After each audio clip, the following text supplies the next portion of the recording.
This is supposed to be a podcast of hope, not crime, guys. Okay. So right, let's get started. Thank you to every single person who has taken time out of the day on a Sunday to tune in today. We've got some regulars, or I say regulars, it's only the second episode. So thank you guys for coming back.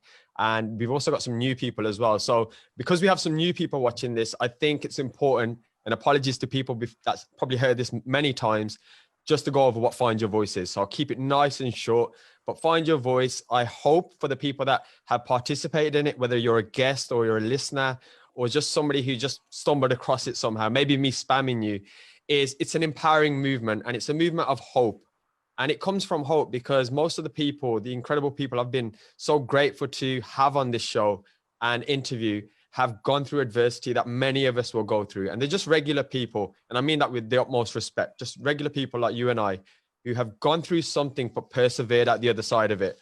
And it's that perseverance and coming out the other side that inspires hope. So that was always the idea behind it. It's fantastic to have someone like the original cast here where I really started, where I would probably be too shy to even have the screen open and share that. But also Find Your Voice was my kind of own selfish pursuit as well, in terms of finding my own voice, overcoming my anxiety, and just so much more. And it's really, really grown. We've been in over 50 countries, over 150,000 downloads in the mental health charts across like 10 countries across the world, which is absolutely incredible. So it's gone far beyond my expectations, because when I started it, I had one goal, and that was to help or inspire one person per episode. And I think with the help of you guys, the guests, you've done that. So thank you to obviously those that tuned in last time. And today we have like 3 incredible guests. So I'm going to introduce my co-host who's got all the, what's the word for it? The rules and regulations for today. So he's got the boring stuff basically to deal with. So I'm going to pass it over to Jin. And then what we're going to do is we're going to start with our first speaker today, which is going to be Kev.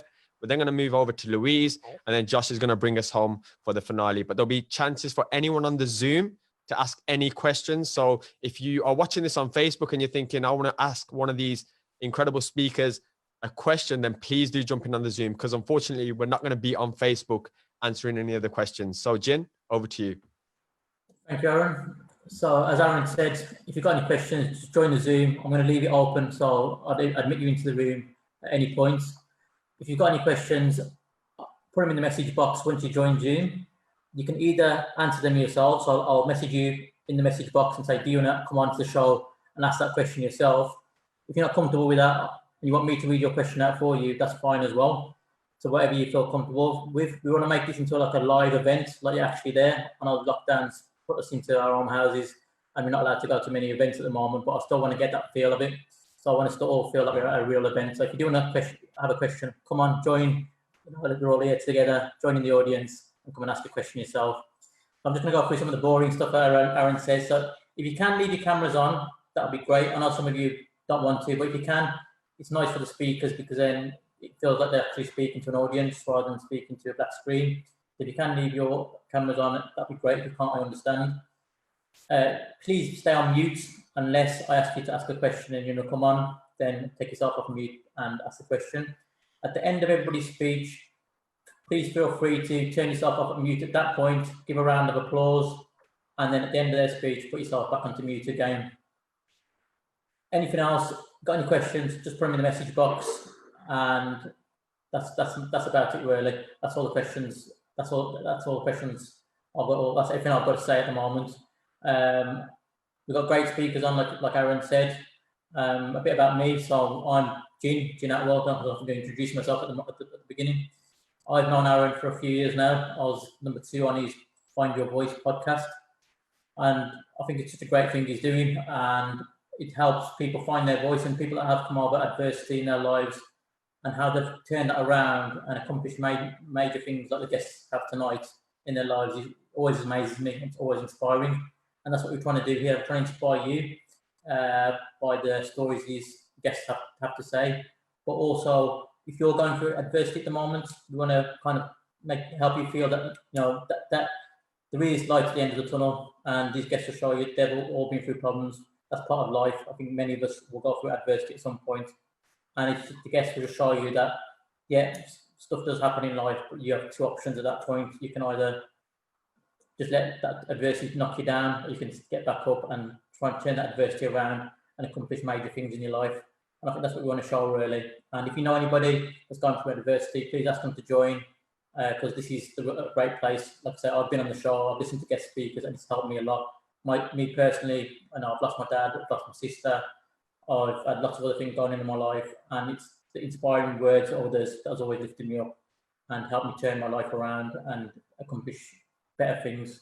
Now, at the moment, I'm helping young children with their public speaking skills. I run a morning class every morning where I help children with their mindset. All this has come about from me looking at how I can turn my life around for the adversities that have happened and to life experiences that I've had that I'm now using to help others. So you can use those things to create your strength in a way. So that's it from me. I'm going to hand back over to Aaron, and he'll introduce the first guest. Over to you, Aaron. Thank you, Jin. I appreciate that. So just very quickly, Jin, I think if you do gallery view when we're speaking, then it might be able to show everyone on Facebook.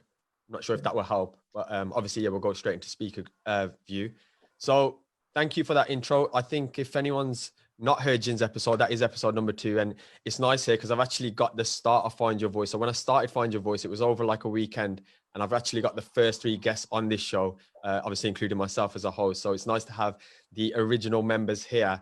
To start with, I'm going to start with similar, jumping on what Jin said. Jin says, we all go through problems in life and we all kind of come out the other side. And I was going to try and make a cheeky joke, Kev, and say you're actually more of a problem rather than somebody who overcomes problems. But you are genuinely one of the nicest people that I have the pleasure of calling a friend. You've helped me through some of the hardest, most difficult times in my life.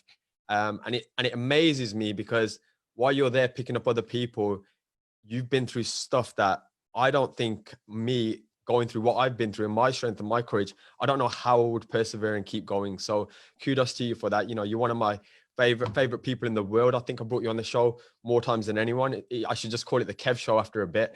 But what I want to do is give you a chance to speak now. Tell people about your story, because I think people are going to get real value from you. And yeah, over to you, my friend. Thank you, bruv. Well, first of all, when you say it's amazing what you think you can go through, the human beings, we're remarkable creatures, despite all of our flaws. It's amazing what we can do. When our back's against the wall, it's amazing how brave we can be. But a bit about me. My name's Kev Dillon. I'm the head coach at the Lions Boxing Club in Briley, which is in the Black Country. I've been coaching now for 18 years. I'm now the head coach. We've had countless ABA champions. We've had people who've gone to box for England and represent England in European games. And it's amazing when you're working with these young people and you're not judging them on the colour of the skin or how much money they've got in the bank or whether they've been to prison. You're treating them on a human being. And that's not just us, that's all boxing clubs or most boxing clubs. That you're giving a rogue a second chance or you're giving someone a bloody first chance. Unfortunately, I couldn't box because I had viral meningitis at the age of 3. And it left me completely blind in my left eye and severely partially sighted in my right eye. I had meningitis that wasn't picked up, which caused something called optic neurosis. Don't ask me to spell it. And all that means is the actual eye and the brain is perfect, but the optic nerve has been rotten. So if you can imagine, like in the olden days when you used to have SCART leads on the telly, and if it wasn't plugged in right, the picture wasn't very good, it'd flicker. So the message is going in, but getting lost on the wire.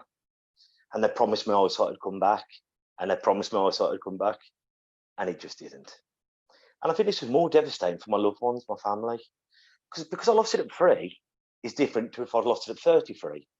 So losing it at the age of 3 years old, I just had to learn how to get on with it.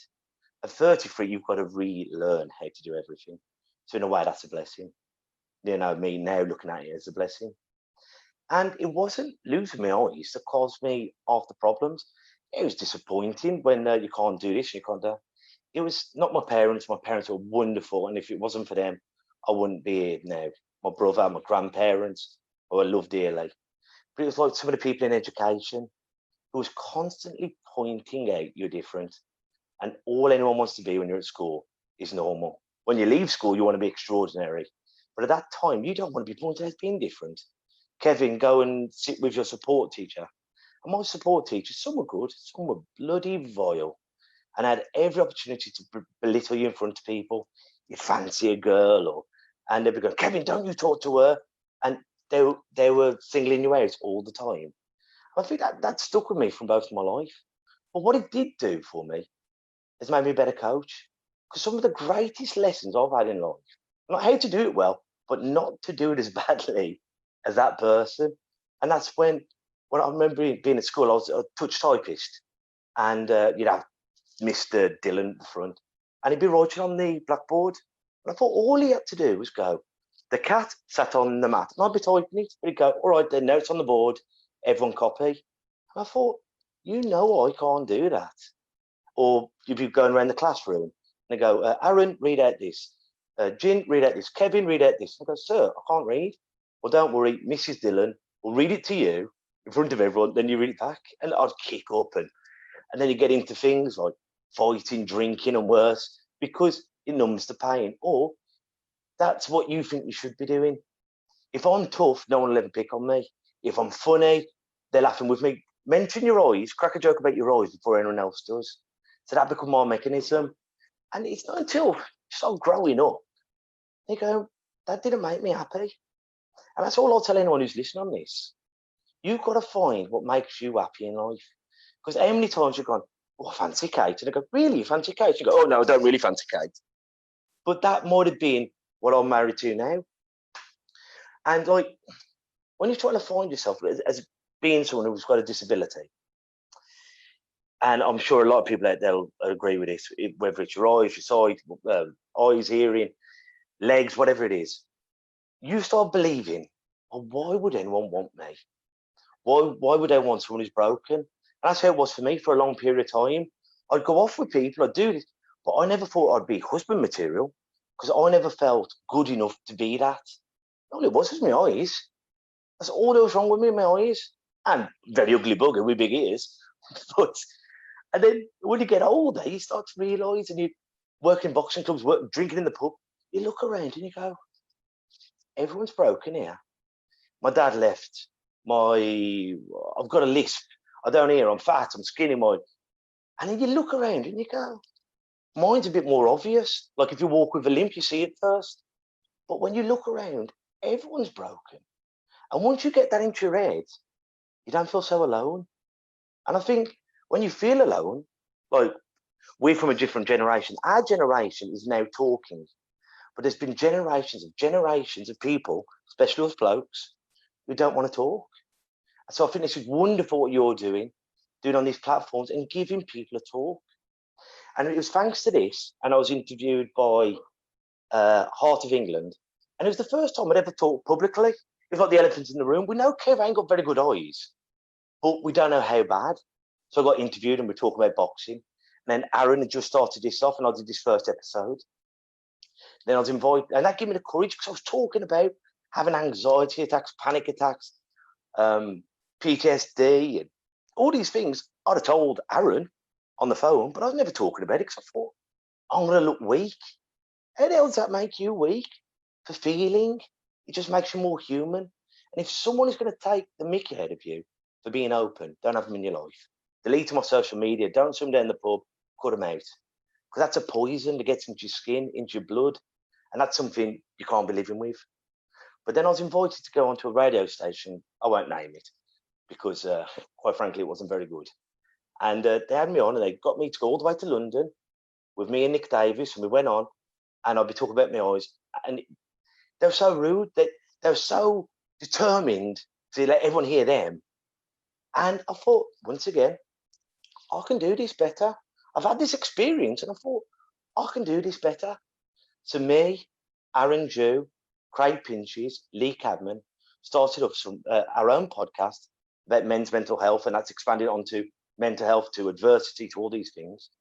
And that's called the Black Country Blokes, Chewing the Fat. The Black Country is where I'm from. And I thought, well, at the moment, everything's Essex, Geordie, even Birmingham. But I'm not a Brummie. I'm a Yam Yam. I'm from the Black Country. So we start this thing, the Black Country Blokes. And every episode we start with Avinya. In our dialect, how are you? And with this coronavirus, now we're actually saying, how are you, mate? How's your family? And this is what I want people to do. One of my best friends in the world, Michelle Cooper, I hope she's listening. She lives in Holland, and she went to the gym, and she went, someone walked past, went, how are you, mate? And he went, actually, I'm not very good. And she said, He was talking to me for 45 minutes. And she said to her boyfriend, why was he doing that? He went, you asked a question. She said, back in the UK, we go, how are you? You go, sound good. So we've got to start asking the question, but waiting for the answer. Because that is one good thing I think that's happened from this coronavirus. When you're going, take care, stay strong, how's the loved ones? We've actually started caring about what the other person says instead of just going, all right, then, see you later. And this is what I want. I want what we're doing now to affect the next generation. Because if they're seeing Uncle Kev and Daddy Aaron doing all this, that will encourage it. And that's the only way that we're going to change and stuff. Make it the new normal. That every time you see someone, a loved one, I love you, you know that, bruv. See you soon. And I think more love, the thing we want at the moment, the only thing we want at the moment to be contagious is love and caring. And more we put out there, hopefully it'll catch on. So to anyone out there who's got a disability, that does not define who you are. That's just one part of you. I'm not a visually impaired man. I'm a man who happens to be visually impaired. And the only thing that I wish I could have done different was actually compete boxing. But when I couldn't, I've become an amazing coach. And I've brought this thing, well, I've took it on for my dad and Big John, and it's a family. You're not just boxers, you come in, and once you're a lion, you're always a lion. And that's what we need. We need these things that make us better. And if you can make someone else better by doing it, then we're doing something right. Is that right, lads? So anything you want to chime in or? That's absolutely perfect, Kev. I wanted to ask you a few things. So I think listening to you obviously in the podcast and what you said in the first episode as well, there's always so many facets that we can pull out and really important things. But I just want you to, if you wouldn't mind, just give people listening or watching this maybe a bit more perspective into what actually life is like through your eyes. So I'm not sure if I missed it, I apologize. I believe it's around 7% vision that you actually have, which I trained with you, and I remember hitting the pads while you're holding the pads. And 2 years later, I found out you had 7% vision. I'm thinking, how was you catching all them punches for starters? I'm surprised I didn't end up thumping you in the nose. But like those kind of things, I was fully unaware of. But I know you spoke about some of the fears that you've had to live with, such as I'll let you explain that. And just to give perspective to people, because visually impaired could mean anything. It could just mean, you know, blurry or needing some sort of vision. But yours was actually, I believe, a little bit more serious. Well, it's like when people say, well, if I take these glasses off, I'm blind. What I've got is I'm completely blind in my left eye. And as Aaron rightly said, I've got 7% vision in my right. And when I get asked this question so often, what can you see? It's very difficult when you've only ever seen a certain way. But let me try and describe. I see mainly blurred images, like I wouldn't know what colour your eyes are. I work mainly on body movement, so I clock how someone moves or how the voice tone. Because it's like if you see a photo, I see a finger painting, all the details of it have gone. I just see that blurry image. I like because I'm blind in my left eye, it's very hard depth perception. So I don't know if I'm walking, I don't know if it's a shadow or a step. So especially at night time, you know, when the lamps are coming on, I'm always on edge. I'm always on hyper alert. And then because I have very poor peripheral vision, I've said that right. Like with what's going on at the moment with 2 meters distance and everything, I'm concentrating on my beautiful daughter, and I look up and there's someone's in my face. So I'm on hyper alert. I'm not sure if I'm going to fall over, step down. So steps are difficult and different things like that. Mentioning my daughter, I mean, it's the best thing I've ever done in my life. Considering there's this young lad who never thought he was going to have anyone. Now I'm happily married for 9 years. I've got this wonderful daughter. But sometimes I don't want my fears to be on her. Like, I often think, was it more difficult for my dad than it is for me? Because at least he could keep his eye on me if he was going to fall over. Whereas I want Jasmine to have her independence, but I'm still petrified, as all his parents are, that my little girl's going to go down, or if she's out of my eye line, I'm there going, Jasmine, she's got money here, Dad. Don't worry, Daddy. But what I did, from ever since she's been born, I've told her about my eyes. And now if we're going for a walk, she goes, Daddy, there's a step there. Or, Daddy, watch your eyes on that branch. Because what's the point in shielding it from her? As long as I'm alive, which I hope it's going to be a long time, as long as I'm alive, it's going to be in her life. And it's not shying away from it. But like with distance wise, I've got something called 3/60 vision. If you can see it at 60 meters, I can see it at 3 meters. But I will get on with it because I'm a very animated person. I'm walking around, and with the boxing, like I wouldn't be able to see if you're wearing an Adidas or a Nike top. I'd see the colour, but what I'd see is the shape of your body, and that's when I can just go your heels up, or your heels down, sorry, or your elbows, because I'm just clocking the person's shape, and that's what I pinpoint on. But as I say, it's amazing what we can do. Unbelievable things have been done by humans every day because we don't give in. And like life's like a boxing match. You can go out there, cruise, wallop, you're down on your bum. Then you in that split moment, the referee's over you, the crowd's all applauding. Go, I can either stay down, but there's no shame in that, or I can get back up. And as you get up, you manage to survive the round. You go down, sit in your corner. Then once again, you got an option. You can listen to advice, or you can ignore it. You go back out, same bloody thing happens. Boom. 2 times I've been down now. And once again, I'm looking up. And now, have I got the courage to get back up after being knocked down twice? And you get up. You go back to your corner. Now, once again, listen, not listen. Now, am I going to let the same thing keep knocking me down? Or am I going to learn from it? And sometimes, no matter how hard you try, you're going to lose.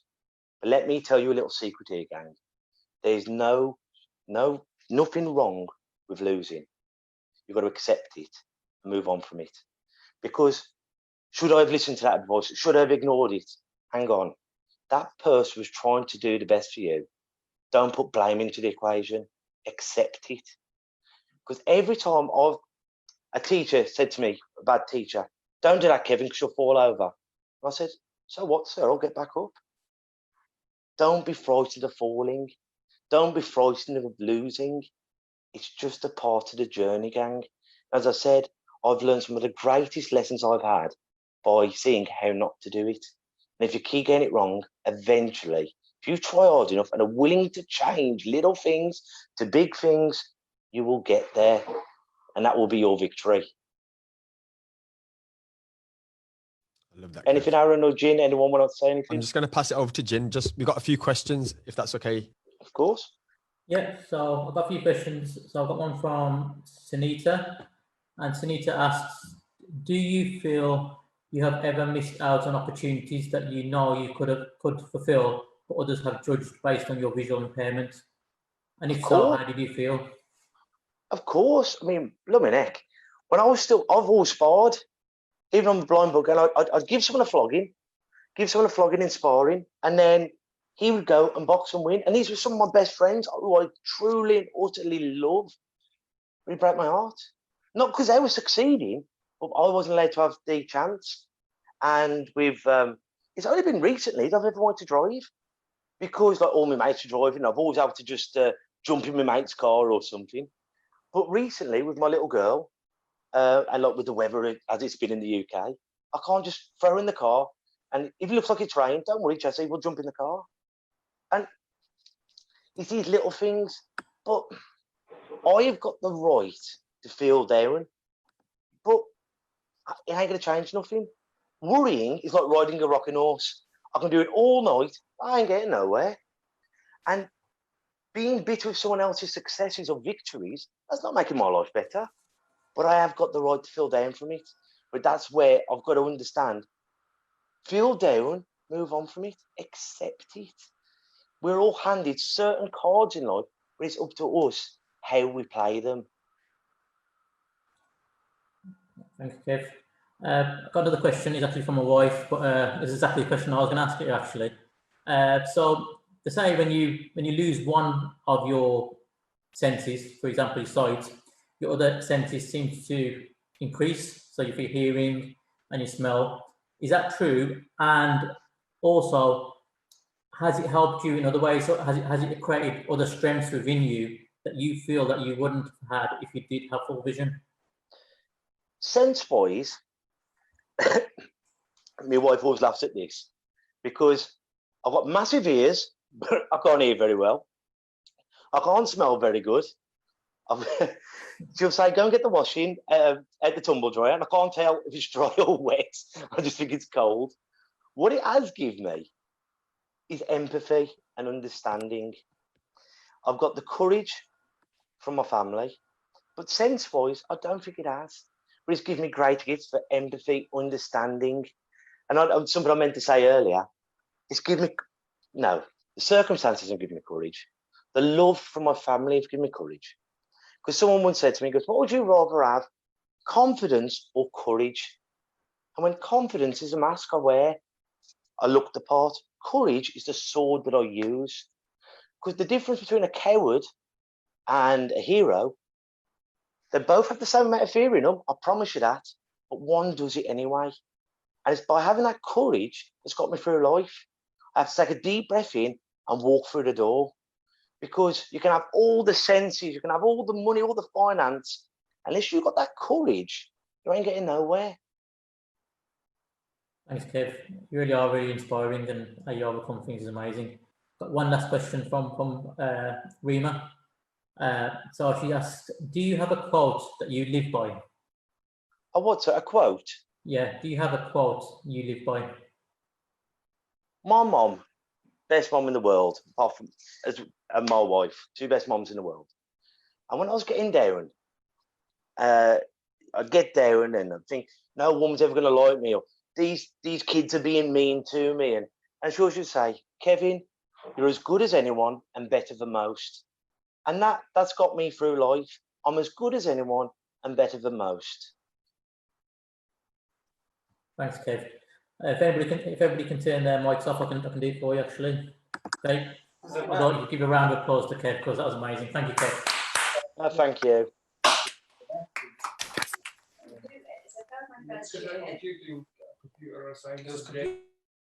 Okay. Over to you, Aaron. Thank you, Kev. So, sorry. Okay.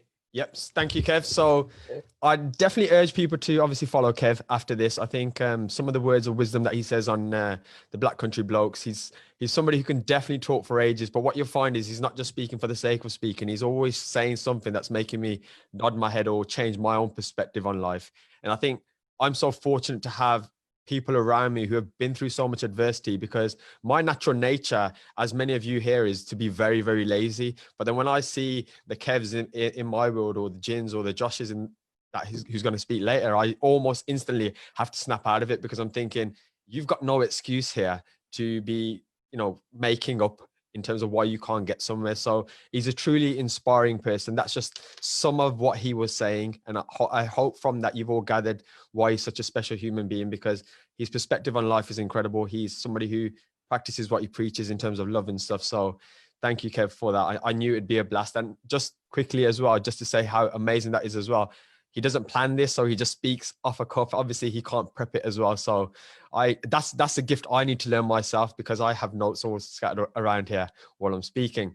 So with that, what we're going to do is move over to our second speaker, who I'm extremely excited to have on the show. Now, when I started Find Your Voice, everything was planned to have one episode. And I remember having this conversation with a lady who I've never spoken to prior to this. We had just kind of connected and just said, yeah, let's shoot it. And it was actually through Bep Daliwell, who came on last month. And that's kind of how we have the relationship form. And I thought, fantastic, let's listen to this. And now in my mind, I'm an anxious person as it is. I'm thinking, I need to hit a time scale here. I need to ask the right questions. I need to then end the show. Well, we were going, and I think we could still be going till today if we just never stopped. And it got to a point where we kind of sat there and I said, I'm going to have to make this a 2-part episode. So I've never done that before. I think we're 110 episodes in. I've still never had a 2-part episode, but the episode was so good that I couldn't cut nothing out. So normally I can cut out parts where I'm talking, or if I think something's been repeated. But it was just a fascinating story that just took you on an amazing roller coaster. So I'm really excited to obviously engage with Louise again. I think this is the first time we actually seen each other. So I mentioned previously, I used to do my episodes behind a screen because I used to be shy. Now I can see you. So I'm really looking forward to this. But also I followed Louise on her YouTube channel, which I might not have put in the link, but I will, where she did this live thing for her book, which I'm sure she'll hopefully throw in there, and you can all go and follow and buy. I know one of my cousin sisters has brought one, I believe. So Louise, without further ado, let's throw it over to you. Thank you, Aaron. You're welcome. Someone's holding up my book. I love that. Got it. Oh gosh, well, thank you for having me. And oh, Kev, I loved hearing you speak. So thank you so much. I kind of feel quite overwhelmed actually coming after you. But what I'm going to do actually is I'm going to explain a little bit about who I am. And to do that, actually, I'm going to take you back in time 5 years. So 5 years ago, I actually had just bought the house that I'm video calling you guys from tonight. I just bought this house. I had 2 children who were 8 weeks old and 2 years old. I had a husband who I'd met 7 years earlier. And we'd got to this sort of stage in our lives where we were like, oh gosh, we've made it. You know, we've bought the house that we think is our forever home. We're both doing well in our jobs. We had these 2 gorgeous boys and life felt good. 8 months later, so in December 2015, my husband was diagnosed with metastatic bowel cancer. So metastatic is cancer club lingo for really, really, really bad. It had spread to his liver. And when he was diagnosed, he was told that he had a less than 7% chance of surviving 5 years. If we fast forward then to November 2016, George passed away. So I now find myself a widow. I'm a mum to 2 boys. I'm a single mum, which is a title that I don't particularly like because I'm not single out of my choice or out of George's choice. But I also am now an author, and I used to work in sales and marketing at a chocolate factory where I met Beth, actually. So I often almost find the introduction to who I am really, really hard, because the immediate thing when you say to someone, oh yeah, I'm a widow, is it takes people's breath away. They don't know what to say. They don't know where to look. They then want to kind of know how you became a widow, but don't really dare to ask.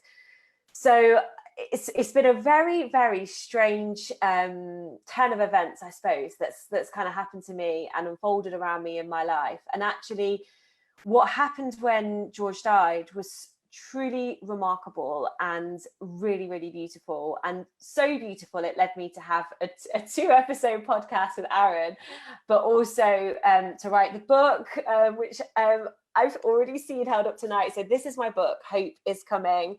And it is the true story of what happened to us when George was diagnosed with cancer, and then what happened around the stage of his death. Because normally, I think when you meet someone whose husband's died at the age of 34, your expectation is that they will tell you that their death was probably the worst moment of their life. And I am going to sit here today and say, yes, my husband's death was the worst moment of my life, but equally, it was the most beautiful experience I have ever lived through.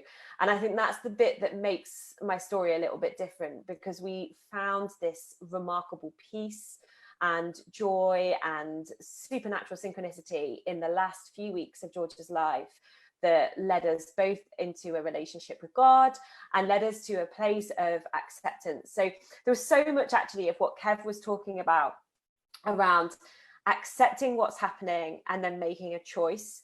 And actually, George, my late husband, used to talk a lot about that. He used to say, you can't choose what happens to you, but you can choose how you respond.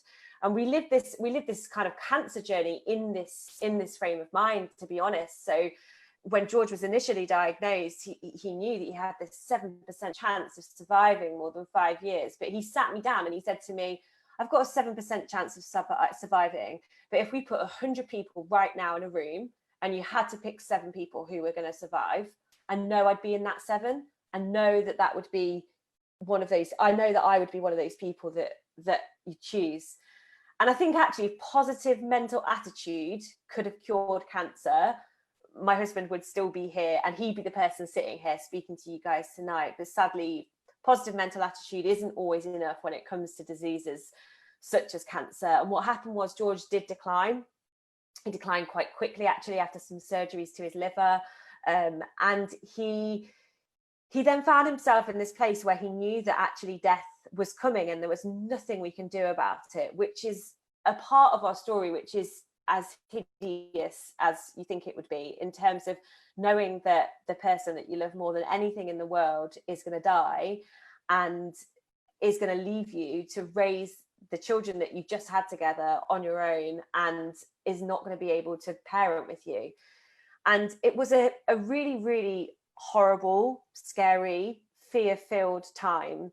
And at that point in time, again, we went back to this place of, well, we've got a choice. We've got a choice now as how we choose to show up to this moment. And this is arguably a life-defining moment.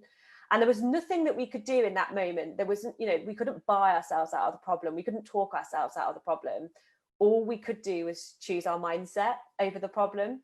So we had to come to this place of accepting that George was going to die, but also into a place of accepting, well, what more is there in this world? If this is really it, if this is really, really it, and you're going to die right now, then is this actually it? Is this the end? Is there more to human existence? And the last 2 weeks of George's life got us into this set of circumstances that was just out of this world, which is what led me to write the book and share the story, which I shared at length as well in the podcast that I did with Aaron. And I don't have time actually to share it tonight, but it was a situation that led us to believe in a divine, bigger power.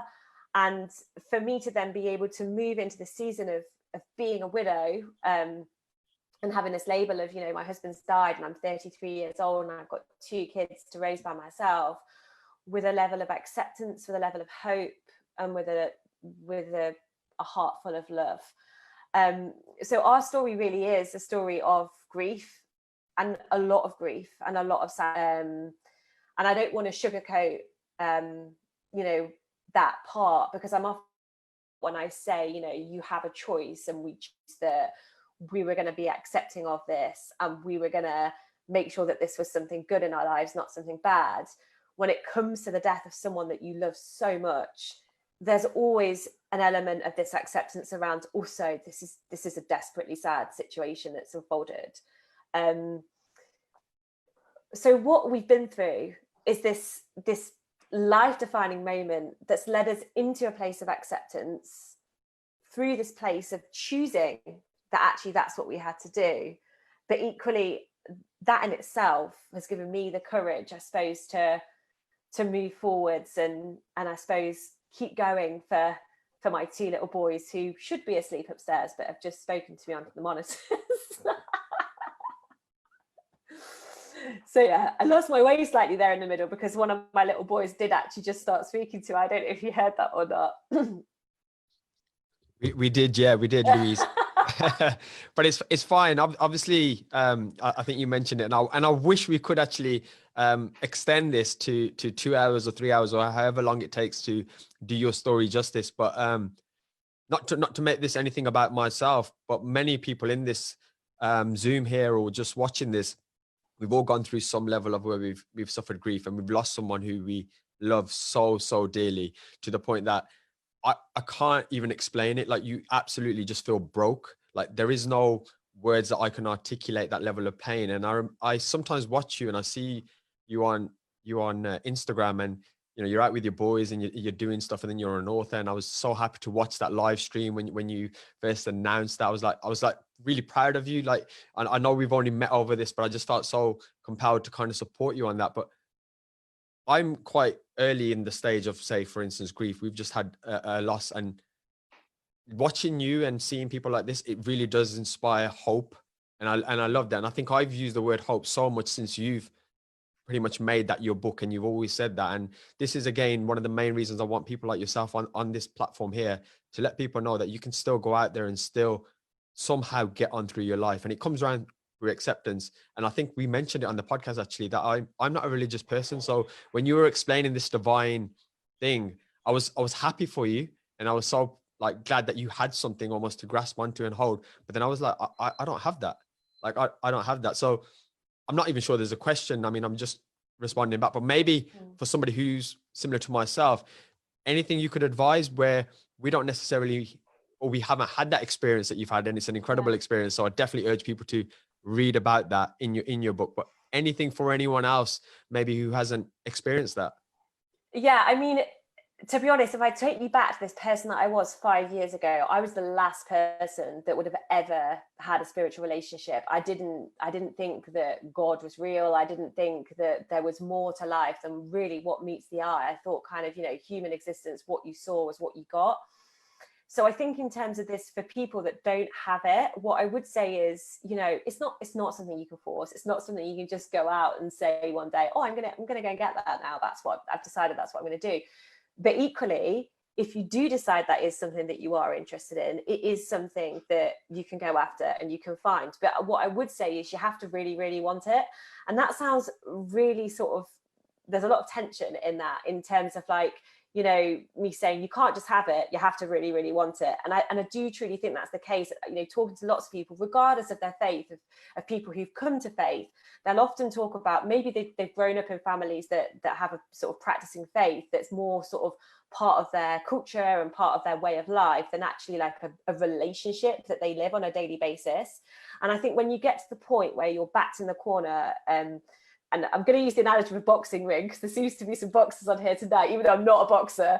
But, it's like you're backed in that corner and you're literally going, okay, there's no other way out of this. Like, I don't know now what else we can do, because if we do nothing now, this is it. This is game over. And it was in that moment when we were backed into a corner that I literally screamed and shouted for God to show himself. And God did show himself, which is what this book is about. And it was not in the way that I expected. So in terms of advice for people out there who are interested in faith, what I'd say is keep asking, keep banging, keep looking, keep asking for God to show you, because God only shows you when you really go looking. Thank you, Louise. It was really, really inspiring. And I myself, I've been through grief as well. I lost my sister 2.5 years ago. I was slightly different to you in some respect, is that I had a lot of faith, and I always seen God as my friend, my buddy, in a lot of ways. And when I lost my sister, all that faith went. Yeah. And it's been 2.5 years now, and I feel like I've lost all my faith in God, and I'm not a very spiritual person anymore. I believe that if you do good comes back to you. And things like that. But my question to you in a way is, if it's the opposite way and you've lost that faith when you've lost somebody, do you feel that it can ever be returned? Do you think that I or somebody in my situation will ever gain that faith back once I've lost somebody? So firstly, Jin, I'm so sorry that you've lost your sister too. And I think what you just shared is really, really vulnerable, actually, and actually a real experience of what happens to a lot of people when they lose someone. So thank you for sharing that, because I think I'm really mindful that my experience is quite unusual in terms of having someone die and coming to faith, because I think actually a much more normal narrative is having someone die and it leading you to question your faith and go, how can there be a God if I've just witnessed and watched what I've just seen? Because death can be hard and painful and not play out in the way that we think it should, and we've maybe seen on the movies. So I think, do I think it's possible for people to regain faith? Yes, absolutely. Do I think that human existence is hard? Yes, absolutely. Do I think that we are positioned and commissioned into parts of our lives and areas of our lives to learn and to experience this sort of sometimes wilderness season of being without a God? Yes, I've definitely lived a life without God. Do I think that there's an opportunity to find God again in our, in the time that we have in our human bodies? Absolutely. The God I know wants everyone to find him. So I think, I don't know what the path would be for someone. No one can know that. Only you know that, and God knows that, really. But equally, yeah, it's possible. Yeah. Thank you. And I think in ways it's very true. I think part of me wants it back, and I think maybe I will one day be able to find a way to get that connection again. Yeah. Another question I have, I can remember that going back and that moment where my brother-in-law actually told his children that that their mother had passed away. it's such a difficult time, and I want to understand how have you communicated the loss and kept the faith with your children as well. Yeah. May I just say something on that, please? Yeah. I think there is no right way to grieve. I've lost people, and I was talking to Aaron today. If there was one way that we all had to be, we'd all be bloody doing it. Some people have got to put their head in the sand. Some people have got to go to work the next day because the thought of being at home will kill them. Some people need to mourn, and I think religion is so wonderful to some people, but you've got to find what makes you, because the pain doesn't go, does it? It's still with you, but you learn how to deal with it. So you've got to find your medicine in life. And if that helps you, then grab hold of it with both hands. Amen to that. Absolutely. Yeah. Thank you, Kev. Any other questions? Should we just ask that question, Jin? Sorry. Thank you, Kev, for that. And I think that's really, that kind of summarizes it. I suppose we should all find our own medicine, however that is and whatever path that is. But I think that was a great question from yourself. And I think Nikki asked it in the chat as well, is how do you communicate the loss of George to your kids, Louise? And how do you comfort them? Because I'm just interested if there is somebody who unfortunately loses their spouse, like maybe they could take something from your story. Yeah. So I think, again, a lot of what Kev said around the honest conversations that he's had with his little girl around the situation with his eyes, I'd say, again, it's exactly the way in which I've played it with my boys. So my boys were 18 months and 3 years old when their dad died. And so Jamie, who was 18 months, really didn't know what had happened. I told him that his dad had died, but I think on a conscious level, he maybe understood the words, but he didn't really understand what the words meant. And the way in which I've had to consistently show up with the boys is to be brutally honest. And at times it's brutally honest. You can't sugarcoat what's happened to them. And they're really aware of cancer. They're really aware of death. They're really aware of what it means to lose somebody.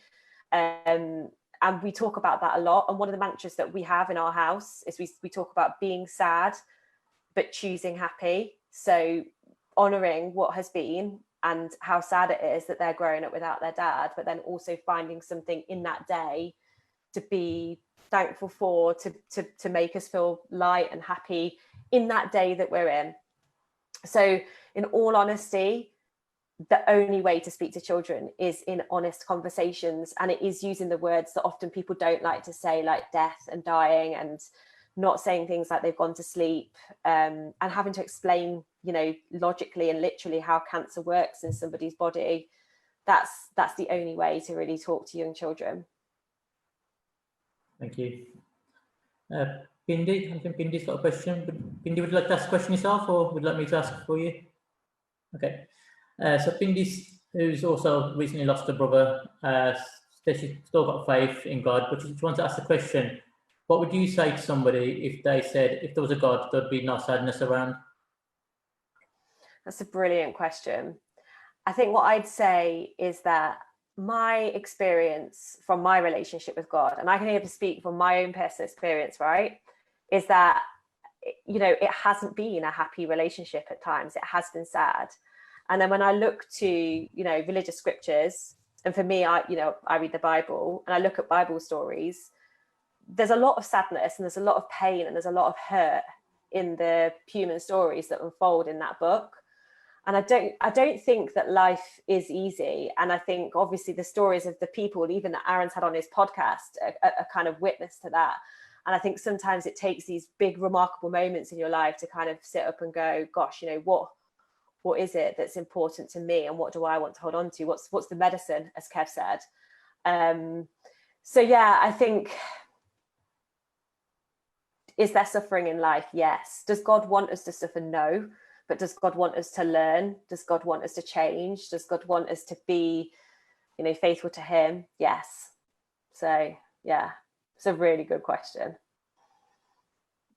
Thank you, Louise. And again, really inspiring, and I wish you all the best, and in everything you're doing in children as well. Well done. Thank you.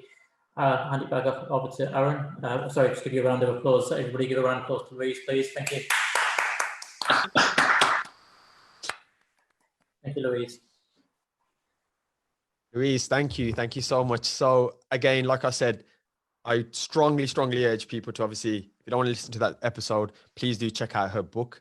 I think she explains it in a lot more detail there. And I think that it is, even myself as somebody who's not a religious person, there's definitely something you can grasp from that. And Kev said something at the end of his episode about whether you believe in God or, I don't want to butcher his quote, but about the importance of having to believe in something, i.e. hope. And I think that is one thing that I just want somebody to take away from this. You don't necessarily need to lose a spouse. You don't necessarily need to have your eyes impaired, but whatever you're going through in that moment for you is just as hurtful and just as painful as what somebody else is going through. So in that moment, what we need is definitely hope moving forward. So thank you so much for taking time out of your day, coming on here and obviously doing the only Find Your Voice 2-part episode. Pleasure was all mine with that. So thank you so much for that. And with that, we're going to move over to our final speaker of the day. And this is a good friend of mine. So you've probably seen us on Wednesdays, although the last 2 Wednesdays have not unfortunately been there, but I almost see it like a therapy session. Speaking with Josh, like I love his mindset. I love everything about him just as a person, just in terms of his values, his character and everything. But when we first ever did our episode, he was episode 5, I think, or 4. I want to say 4. Yeah, 4. I got it right.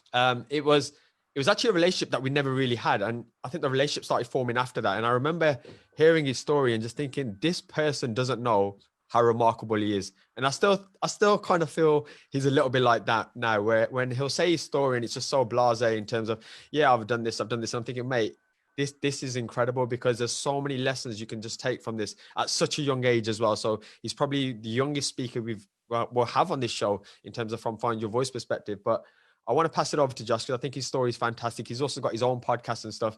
And knowing Josh, he's probably not even going to plug that in. So I'll plug it in for him now. It's the Figuring It Out podcast. But hopefully he does. Hopefully he's added that to his speech. But Josh, over to you, my friend. Wow. Could I not have gone first? Because how are you supposed to follow these two people? First of all, when you saw me looking down, Louise, I wasn't ignoring you. I was buying the book because I want to know more. And Kev, every time I speak to you, I just learn something new. It's just always pure fire. So apologies if it's boring after that. And I didn't prepare anything on because I didn't know what you would want me to say.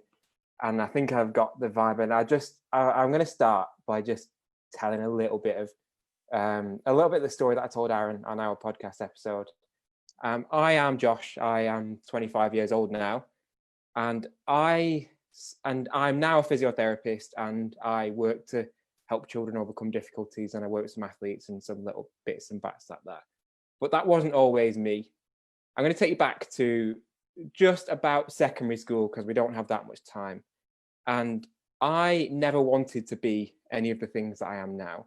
I wanted to be an athlete. I was around the time of being 13 onwards to about 20. The timelines are a bit muddled up in my head. I was kickboxing, and in kickboxing, I was competing for Great Britain, and I was flying all over the world. I saw so many different amazing places fighting for the country. I made some incredible friends, and I was just doing the thing that I love to do. I was training before school. I'd go away from school at lunch to do some more training, and I'd train afterwards. As well as that, I was playing football to quite a high level. So there's the semi-pro leagues around where I am, around the Northwest. And then there's the youth version of that. And I was competing in that at the same time. So I always wanted to be an athlete. I didn't know what kind of competitive environment I wanted to be in, but all I knew is that I wanted to compete, and I wanted to win, and I wanted to always go somewhere where I could give my best.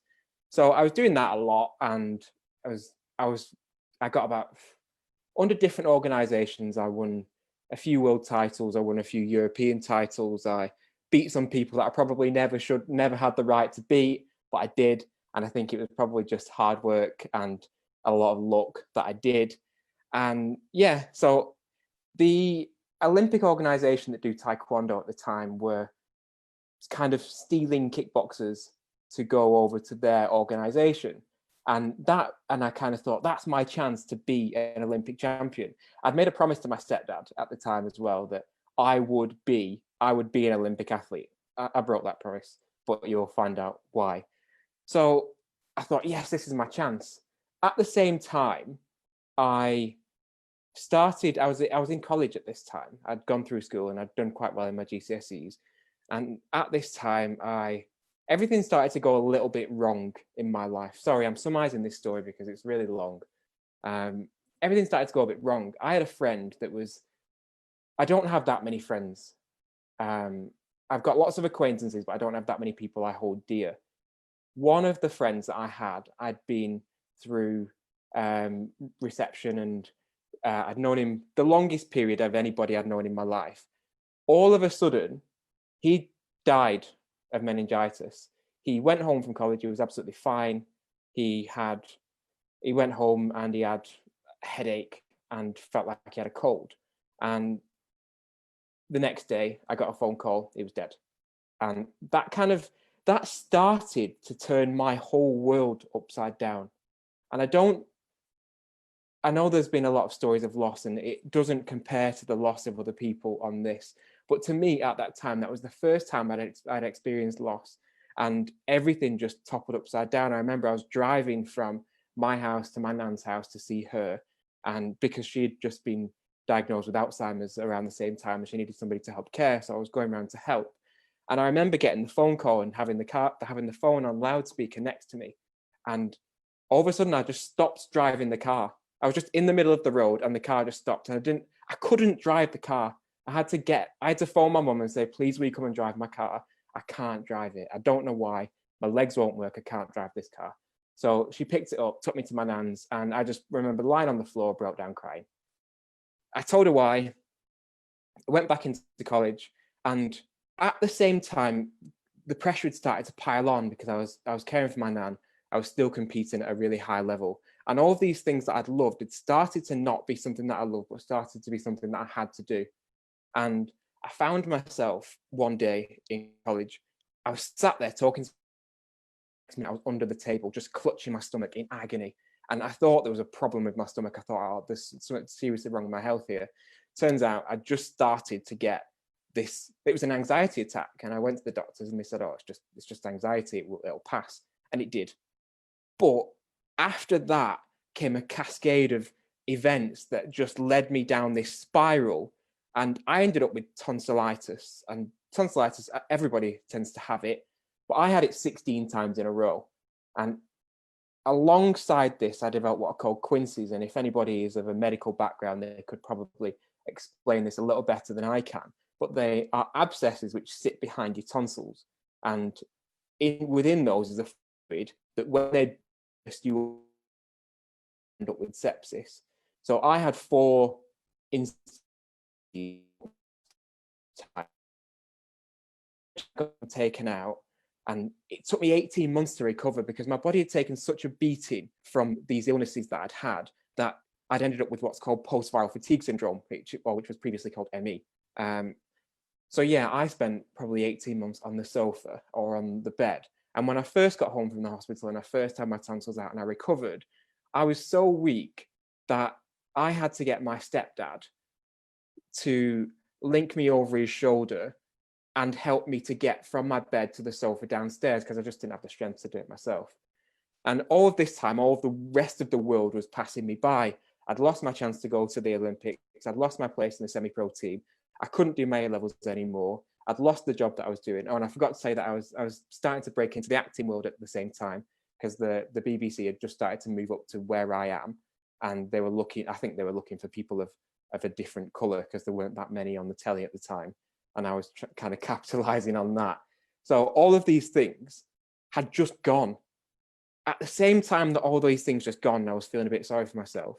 Another one of my close friends died. She had a headache and she went to bed with a headache, and it turns out she had a massive tumour in her brain, and she didn't wake up. So I'd had that to deal with, and my nan had started to kind of, her health had deteriorated rapidly. She had a rapid onset. So I was looking after my nan and looking after my mum who took it so hard because that was her mum that that was no longer her mum mentally, but was still physically. So I was dealing with all this. And then just as I thought, I can't deal with it anymore, my stepdad, who was everything to me, he ended up leaving because of reasons that were too dear to him. And then it was dealing with that, because my little sister had all this to deal with, and I was her shoulder to cry on. And all at the same time, I was trying to process my own issues. And I ended up, to cut this really long story short, I ended up with this crazy disability, which is kind of like, it's under the rheumatoid arthritis umbrella, if anybody's heard of that. And what it is my immune system is attacking my body. It's attacking my spine, it's attacking my hips, it's attacking my knees, my toes, it's attacking my liver and kidneys as well. So once I'd been in, when this disease came, I found out, because I'd finally got myself to a place where I thought, I can go back to playing football now. So I phoned the coach and said, can I go and play football? And he said, yeah, come down. By all means, we'd love to have you back.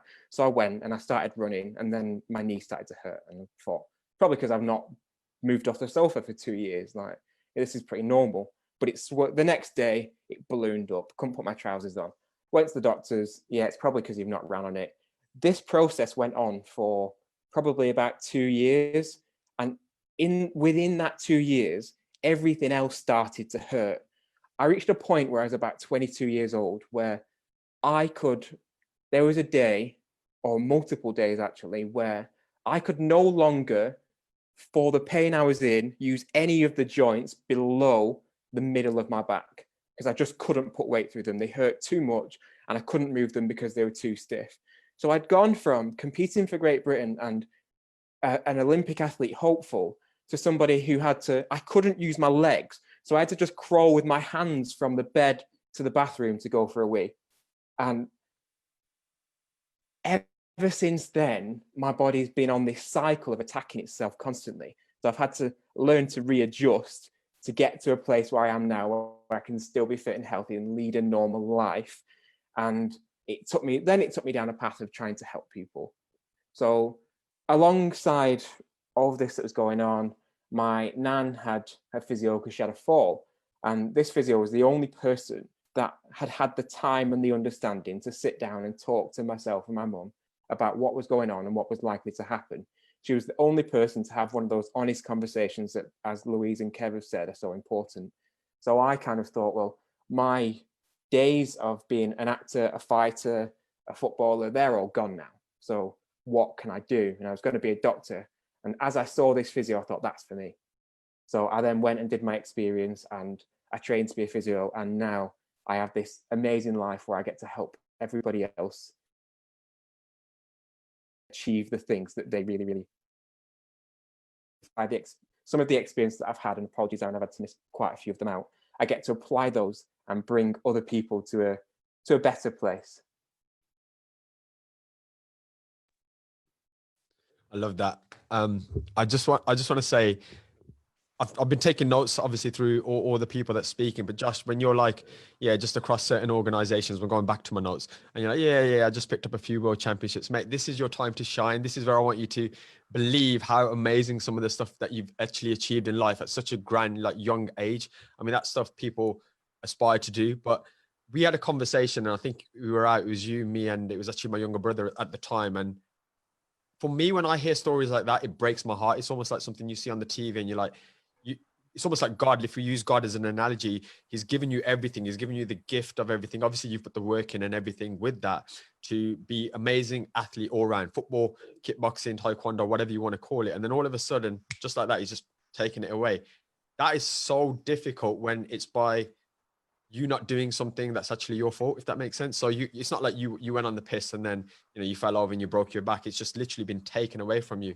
So I always find that difficult. And I remember, I think we had this conversation probably over a few beers, but you were just, your mindset and your perspective on life was just as if, well, I've been blessed. And I want you to kind of, if you can remember that conversation, just explain that to the audience, because you had this brilliant perspective where you're saying, yeah, it's fine, because although I'm suffering with what I'm suffering now, I also got the best of everything as well.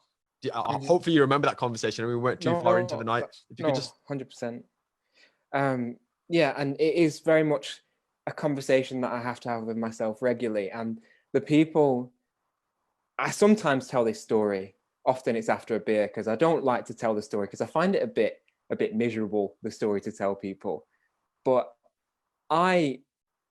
people often focus on the bit where everything fell apart. But that's only a piece of my life. That people don't focus on the years building up to that, where I had the most incredible experiences and I got to achieve. So I got to being a world champion at something, like Aaron said, is a position people can only dream of achieving. And I got to achieve that, and I got to achieve it multiple times over. And I got the support, and I got to meet all of those amazing people, and I got to have all of those life experiences, and I got to be in a place where I built this mental resilience where I was then able to overcome everything else that went wrong in my life. And I got to play football to a semi-pro level and play against some of who you see now are the best in the world. I got to do so many things that so many people will never, ever, ever get to do. And just because it got taken away doesn't mean I didn't get to do those things. It's just I have a different set of circumstances which allow me to achieve exceptional things, because I'm always going to strive for exceptional, but they allow me to achieve unbelievable things in just a different area of my life. It's not sad, it's painful, but it's not sad. It's just a change. There's nothing, I don't feel any resent or any pity for the fact that I have to live with this disability now, and for the fact that my dreams were probably, some people would say, robbed. I think that I was given a separate set of opportunities. It's not a bad thing. And also within that, when I said this, another conversation we had that night, when I said that this disease attacks my liver and kidneys, I know that because I have to have blood tests regularly for the medications that I'm on. I'm on a set of medications which work almost like chemotherapy. To a lesser extent, they suppress my immune system, so I have to get my liver and my kidneys checked.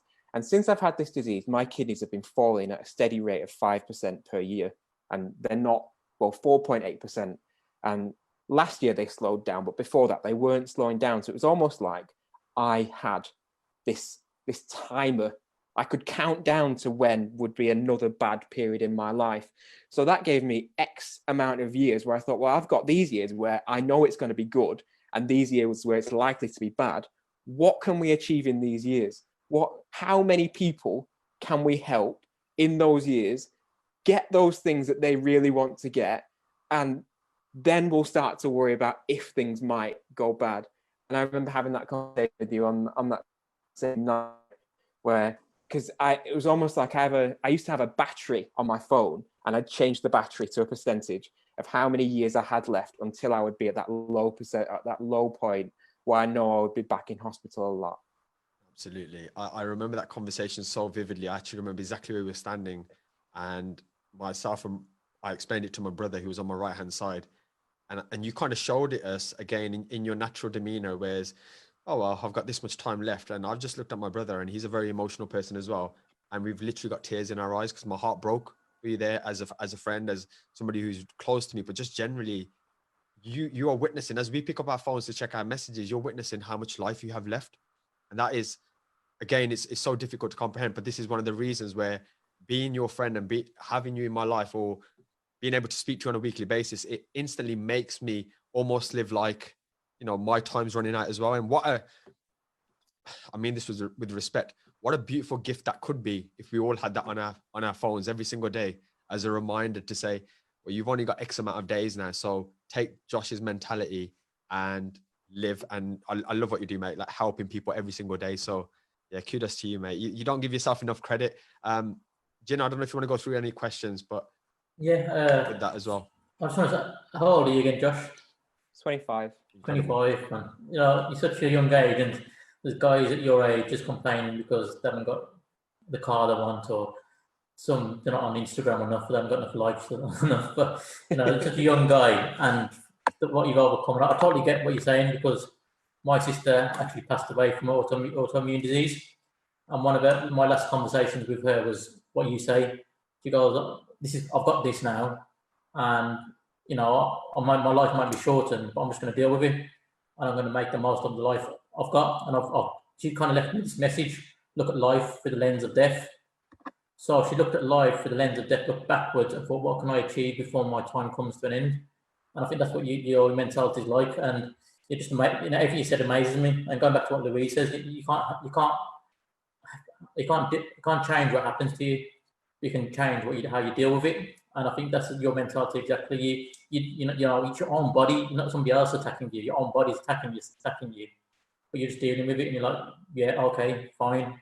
And like Aaron says, it's amazing how that you don't give yourself that credit. You're like, yeah, but I had a great time before, and I've achieved everything, and that's what's getting you to where you're on. It's just amazing. I don't know if I've got a question for you, but you've just it's just me personally. I think I listened to your podcast, and I remember listening to your podcast, and it was like a movie.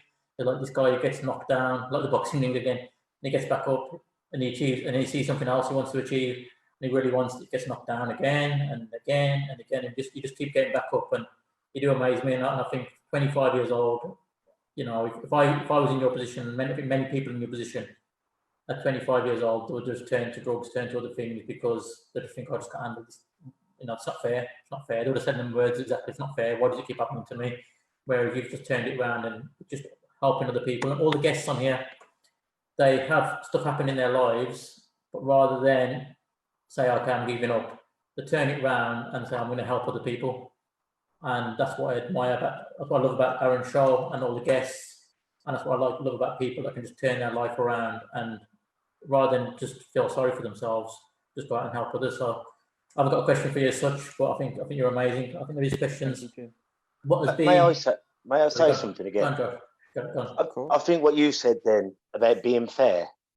If you search, if you want the world to be fair, you'll always be disappointed, because some people try so bloody hard and get nowhere. You can't look for fairness in the world, but you can look for happiness, and happiness will wash everything else away. Yeah, thanks, Kev. Thank you, Kev. So I've got a question from Diana. Diana, would you like to ask yourself, or would you like me to? Yeah, sure. So thank you, Aaron, for this. I love all you do, so inspiring. So I wanted to ask you in regards to mindset, what has been the biggest challenge to overcome when it comes to your mindset and your fears? Thank you. Okay. Hi, Diana. Thanks for your question. What has been my biggest challenge in terms of my fears and my mindset? Well, this is probably a really crappy answer, so I apologize. However, I am so scared of everything that I'm not actually scared of anything. Like that, I know that doesn't make sense, but when you're scared of everything, you know you're not scared of anything more than anything else. So through that lens, I don't actually have that much fear. In terms of my mindset, it's not, I haven't had any mindset challenges. And I think when I go back throughout my life, I think I can probably accredit it to the fact that I've always been a bit of an outcast. So falling behind has never been something that worries me. Being left by my peers doesn't really worry me, because I was kind of always on the edge anyway. And as I said, I don't have that many friends. In terms of overcoming the constant setbacks, of which there have been probably hundreds, throughout my sporting career, I've got two incredible role models. I've got my mum and I've got my stepdad. And my mum, she is the sort of person that will sit there and she will just work and work and work until something has changed or something is solved.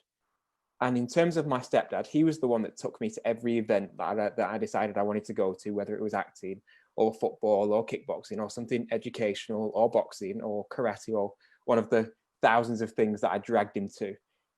He would support me 100%, and he would never chastise me unless, even if I lost to somebody who I should never lose to, he would only ever chastise me if I gave up or if I didn't give it everything. So every single time we'd go from football match to football match or football match to training, he would say, well done for this, this, and this, unless he could see that I didn't leave everything on that field, in which case you would never believe the tirade of abuse that he would give me about how unacceptable it is to not give it everything. So having that drilled into me thousands of times meant that giving up. So when I was crawling to the bathroom, in fact, one of the biggest physical challenges that sticks out in my head was one day when I was in agony in every single joint in my body, my shoulders, my neck, my jaw, my fingers, my hands, my knees, my hips, my toes, everything you could think of hurt, and barely any of it would move. And I thought, I don't know how I'm going to survive this, because I don't know how. Even breathing hurt because the joints that get my ribs were so sore. So I thought, I'm going to get I took some codeine and some other painkillers, and I thought, I'll get in the bath. Nothing is going to be worse. Nothing's going to make it worse. So I thought, I got in the bath, and I was in there for about 20 minutes, and I was able to kind of doze off away from my pain for a little bit. But then I remember trying to get out. Trying to get out of the bath on that day is probably one of the most difficult days of my life. And I've had some days that weren't that great. I've had the days with my friends. I've had the days where I got the disease. I've had the pain. I've had days where I've found tumors and they've been investigated. And that day was the worst day I've ever had. And I remember there's a picture on my Instagram. There's not many things on my Instagram. There's a picture on my Instagram of me in my mum's bathroom with tears in my eyes. It took me an hour of just fighting to get out of that bath, because giving up would have been unacceptable. But it was so painful. I remember having my hands on the sides of the bath and screaming with tears in my eyes to push up to get out of that bath. But it was just never a thing that I was ever going to give up. Crawling to the bathroom from the bedroom, I was never going to wet myself, because that would mean I'd give up and I'd give it everything. Or if I was going to lie there and wet myself, it was going to be because I physically did not have the energy left from clawing to get to the bathroom. Giving up is never, no matter what the challenge is, just giving up is not an acceptable thing to do in my eyes, unless you're giving up for a good reason, because it's something that isn't just going to work for you. Like Kev said, sometimes the draw's just not fair. If you're in a fight and somebody's just better than you, no, you don't give up then. But sometimes it's all right to give up. If you're chasing a lost cause, it's fine to give up. But if not, it just isn't. And then in terms of challenges I get faced with now, I'm just blessed to be able to face them. I face challenges every day now that I lay in my bed for years, wishing that I could get out of bed and face these challenges. So there's no way that I'm going to complain about facing them. I'm just very lucky. And a lot of it is perspective. I'm sorry, I may be rambling now, but when I got the ability to walk again, I went to India. And I went to India to go to a really poor part and to help people that had so much less than me. So we went and we gave physiotherapy care to the children that wouldn't otherwise have access to care. And to see the life that they live, where they have no access to healthcare and they have these conditions to deal with too. I have these conditions, but at least I have access to healthcare and it's on my doorstep. So my condition and their condition, mine is so much better than theirs, because I've got the right people to help me along, whereas they don't, and they still suffer. So I'm actually just very fortunate in every way possible. Thank I hope you. that answers your question. And I had another thing to say. And also, I come from Colombia, so I know what poverty is, and I have overcome a lot, and I still do. But all this pain, and I lost my mom to cancer, and I lost my sister to, in a not very nice way. But I think all this is about growth and about becoming a better human being, because when we improve ourselves, we improve others and the world. And also, I believe that happiness is a choice, and it's a muscle that you need to exercise every single day with the choices you make. So yeah, 100%. thank you so much for all of you for sharing your stories. So inspirational. Thank you. Thank you for your question. Thank you, Diana. That's a great question as well. Thank you, Josh. Can we all give a big round of applause for Josh as well? Thank you, Josh.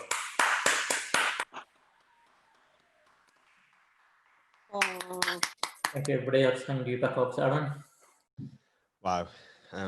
Wow. I've been taking notes because I was thinking I want to try and end the show with a kind of like a big hurrah, but I'm never going to do it justice having just heard these three incredible speakers. And Diana, thank you as well for asking that question, because we actually had a conversation. I remember it quite clearly. And you spoke about your story, and it was absolutely heartbreaking to hear that story. And maybe hopefully one day we could even share some aspects of that, because again, it's important to share. The reason I share so many different stories is because everyone goes through something different. So my hope is just that one person who's struggling, they can just tune in and find that one episode that may resonate with them. But I have a few things here, so I'm gonna be reading off my notes just to get it right. There is nothing I can say that's going to really encapsulate this in the right words, but I'm just going to use something that Kev said, which is about, we can all find a reason right this second now to feel why life isn't fair. That's pretty easy. I think every single one of us can do that. But let's take Kev's advice. Let's take Louise's. Let's take Josh's, Jin's, Diana's, and everyone watching this. And let's not look for fair right now. Let's look for happiness, because that's actually something every single one of us here today can find happiness, whether that's the person sitting next to you, whether it's the people that we're speaking to now. We can definitely find happiness. So that's kind of my takeaway before I kind of close this show. I urge every single person to follow Kev on the Black Country Blokes. What he's doing there, it's a selfless pursuit. We've stopped children, teenagers from committing suicide, Kev more specifically, because they've reached out to him, which I think there is no bigger gift than that. And it's all from, taking time out of his day. Let's support Louise as well. Her book is fantastic. Her podcast was incredible, but the book's better. Check that out. Support her as well. And obviously, that's a legacy for her and her family, and for the two boys as well. And also, Josh, I knew you weren't going to do it, mate, but your podcast is called Figuring It Out, and please do support that as well. I'll put the links in on Facebook, and if anyone just DMs me as well, I'll send you that. So that's going to be an incredible podcast. It's been hard gearing him up to start that, but he started it, and I'm so excited to obviously hear that as well. What I'm going to actually do today is I'm going to let Jin end the show. And last time he put me on the spot, so I just want, if everyone can just take themselves off mute and give Jin a round of applause, because he makes my job so easy today, having a wonderful co-host. So that's for Jin. And honestly, like from an anxiety perspective, to have somebody there, and also he's got his own incredible story, which we're going to share soon as well. It makes my life easier, just having a brother by my side to help me navigate through this. And then final thank yous is to everyone who's come on the Zoom. I apologize again. I mentioned briefly at the beginning, it's been a tough 3 weeks for myself, where I haven't really promoted this as much as I really hoped. So I'm so grateful that 16 of you have come onto this. And then obviously we'll share it on Facebook, and more people can be inspired with these incredible stories. Thank you to anyone watching it on Facebook today, tomorrow, and obviously the people that picked the audio up on the podcast. Thank you to the guests, Kev, Joshua, Louise. Thank you so much from the bottom of my heart. Thanks to obviously Jin. And Jin, over to you to close the show. So a bit of pressure onto you, but thank you so much, and thank you, and a goodbye from me. Thank you, Aaron. For me, one more time, big round of applause for all our guests, because they were amazing. And I'd just like to say personally, I spoke to Aaron about this 2-3 months ago, and I said this is going to be an amazing thing to do. I know the podcast is amazing, but getting people live to speak and share their journey, you can really feel the passion and see their emotion and how they overcome things. And I think I'm buzzing every time I end this session. I'm really buzzing. I'm really inspired, and I know any problems I face next week or the week after, I'm going to remember Josh, I remember Louise, and remember Kev. I think, yeah, they overcame a lot, and I can overcome these things too. And they've inspired me to do that. So a big shout out to all of them, and I think they're amazing. I think Josh has got a question.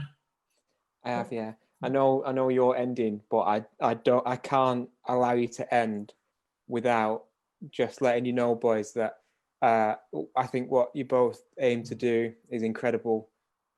Every day I listen to bits of what you put up on social media. I try and listen to podcasts. I appreciate what you do. I appreciate what you're all trying to do. You're all trying to make the world a better place. And I just wish there were more people in the world like yourselves. And now I know Louise, Diana, and Kev, I know 3 more people that are like yourselves, that are trying to make this world a better place. And I will follow you now too. And I'm sure I will appreciate you too. But boys, I just don't want you to stop. Thank you for having me, but thank you for doing you. Thank you, Josh. And Thank you, you know, that's exactly what we're trying to do. We're trying to create a community of all people that think alike, got the same kind of mindset, and all trying to help other people. Basically, they've had a hard time, and they just want to help others. And you've been out on the spot. I can't finish it any better than that. It's nice of you to come in there, Josh, and say something. I think it's nice. Louise and Kev, would you like to add anything else before we finish today? I was going to actually ask if I could pray for us all before we leave. I don't know if that might make people feel uncomfortable or not, but I just felt really compelled to sort of say that to everyone tonight, because I think the atmosphere actually that's been created on this Zoom call has been really electric, and I just wanted to kind of say thank you for that. So I'm just going to say thank you God, actually, for this call this evening. Thank you for the people that have been positioned to hear the stories that have been delivered. Thank you to Kev and Josh and Jin and Aaron for all of the ways in which they serve just the human race, with their wisdom, with their stories, with their grace, with their love for others. And I just want to give this community to you tonight, God. I want to raise it up and say thank you for the community that you are building. And I just pray that everyone has a really restful Sunday evening, actually, after they've heard these really awesome stories tonight. So thank you. Amen. Thank you, Louise. Kev, I don't know if you're still there, but if you... I'm still here, mate. Yeah. Can you hear me? Sorry. Yeah, I can hear you, Kev. Yeah. Yeah, I pressed something and God knows what I've done. All I'm going to say, people, I was going to go into the quote that I've finished on Aaron's. May your God bless you. And if you don't believe in God, then find something to believe in. Be it if it's only believing in yourself. Because someone who doesn't believe in anything will always be lost. So take care of yourselves and each other. Kev, you should be a poet. I think you got poetry in you. I just want to add, Kev is actually a poet, so hopefully one day we can actually get his poems. He's actually got some really good poems. Wow. I haven't written nothing in 20 odd years. Some of your stuff is incredible. Yeah, it's really good, you can tell. So that kind of brings us to the end. Me and Aaron will be doing this every month and spread the word, everybody. And if you've got other people that have got added adversity in their life, contact Aaron, and I'm sure he'll be able to help you, let them find their voice and share their voice as well. So a big shout out to everybody and a big thank you to everybody, and have a great Sunday evening. Thank you for joining us on this amazing day. Thank you all. And we'll see you again in a month.